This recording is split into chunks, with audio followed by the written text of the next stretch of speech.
vous de nouveau. Alors, dans une précédente vidéo, nous avons vu comment créer un événement Calendly. Nous avons vu ensuite comment lui donner un look professionnel avec l'ajout du logo et de votre image et un texte d'invitation qui soit correct et comment avoir une bonne URL. Maintenant, nous allons voir comment partager cet agenda pour avoir l'agenda directement accessible, soit sur votre page de site internet, soit sur votre page de système I. Pourquoi est-ce que c'est important? Tout simplement parce que à chaque étape de votre communication, il faut que vous pensiez à l'expérience utilisateur. Cela doit être fluide, simple. Dès que vous mettez des petits freins, des petites choses en plus, eh bien, ça va freiner l'action de l'internaute pour prendre contact avec vous. Donc, plutôt que de dire sur votre site, j'appuie sur un bouton pour je prends rendez-vous et je me retrouve sur Calendly, etc., on va immédiatement lui présenter l'agenda Calendly et il n'aura plus qu'à choisir la date directement. Comment ça se passe? Eh bien, je vous montre ça tout de suite. Nous voici de nouveau donc dans Calendly et vous voyez que vous avez un petit bouton ici qui s'appelle Partage. Donc, vous allez dans Partage. Donc là, vous avez partagé le lien, donc on retrouve l'adresse URL. On peut aussi créer un lien à usage unique. Bon, l'intérêt est limité. Par contre, vous avez cette jolie petit menu ajouté au site web. Et donc, en fait, là, Calendly vous permet soit de l'incorporer en ligne, c'est-à-dire ce sera affiché directement dans votre page Internet, soit ajouter un bouton qui va ouvrir l'agenda dans une pop-up, soit un texte de pop-up pour ouvrir une pop-up. Honnêtement, quitte à rendre l'expérience utilisateur le plus fluide possible, faites plutôt une incorporation en ligne.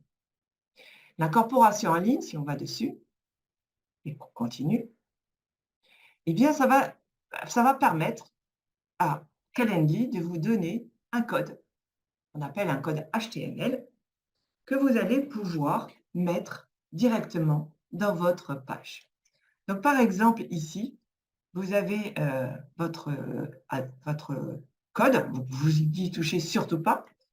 Vous pouvez décider de masquer les détails de l'événement. Alors, les détails du type de l'événement, c'est ça.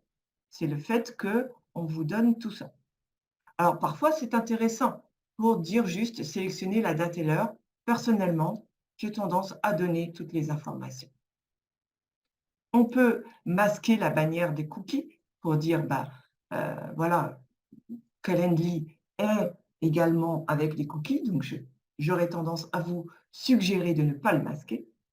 Et après, dans les versions payantes, vous pouvez modifier la couleur d'arrière-plan, qui est blanche normalement, la couleur du texte et la couleur du bouton.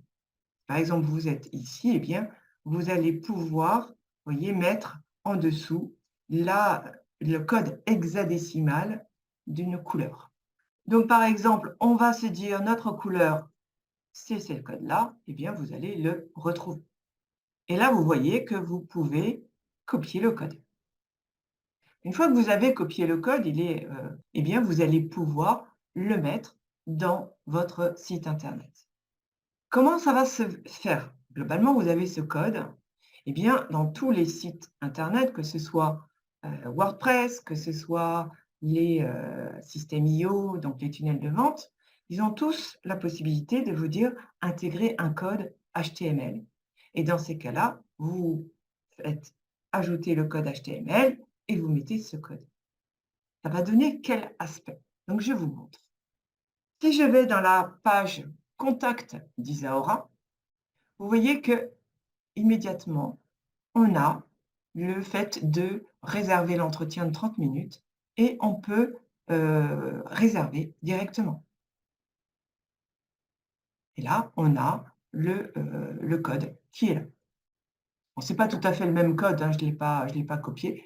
Et donc, quelque part, j'ai le fait d'envoyer une demande ou de réserver votre entretien de 30 minutes. Vous voyez que ça permet vraiment une action beaucoup plus facile et beaucoup plus jolie de votre information. Et si je dis OK, je vais réserver le 2 juin, vous voyez qu'on va vous demander de choisir un horaire, par exemple 15h30, suivant.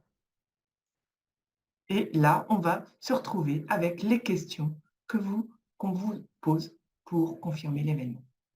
C'est en ça tout l'intérêt de faire le partage dans votre site internet ou dans les pages de votre tunnel de vente.